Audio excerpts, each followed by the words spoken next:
Hello everyone, myself Dr. Tapush Kumar Pal, and today I will teach you one of the most important stabilizer unit which is used to strengthen the deep neck muscles, and it is also used to assess the stability and the power and the endurance of the deep neck flexors. That is what's called as a pressure biofeedback stabilizer. This is how the pressure biofeedback stabilizer looks like, and this instrument it helps as to diagnose and also to treat a conditions and whenever there is a weakness of this particular group of muscles. So this is how the pressure biofeedback stabilizer it acts. This is a dial, this is the pressure biofeedback dial, and that is a inflammable cuff where we need to give the air pressure, and that helps to detect the peak pressure of the persons who is to give the pressure over there. Now this pressure biofeedback stabilizer it helps to capture the endurance capacity of this particular machine. Now I will show you how this pressure biofeedback stabilizer, how it is assessed, how it will assess the power and the endurance of the deep neck flexors muscles. For that we supposed to make the patient in the supine position, and in this particular position you need to make the flex the knee. For the both the knees it's supposed to be flexed in this position. Now you need to make the patient to be relaxed. They supposed not to do the breathe hold. In that particular position, just take a towel. In this particular position, take a towel and just keep below the head. This is to maintain the neutral position of the neck. Do not use this pressure biofeedback stabilizer unit keeping without a towel, because that will make the neck to go for the extension, and that's the reason why you are keeping a towel below the neck.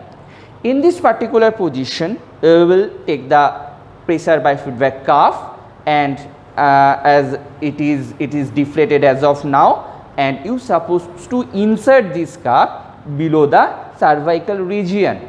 The way I am just keeping this cuff inside, I am just keeping this cuff inside, and you need to keep this cuff inside. Now what you have to do, now you have to inflate the cuff. The time you will inflate the cuff, the knob is locked. The knob is locked, and you will inflate the dial, and you will see when the starting point of the pressure it's supposed to be fixed in 20 mm per Hg.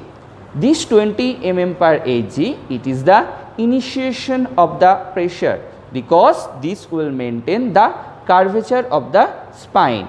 So now this you can see the dial, it is in the 20 mm of Hg, and also you can see the position of the pressure cuff. Now what you have to do, this is quite important, and those who are seeing it, you must to follow these things. You will hold this dial in front of this patient.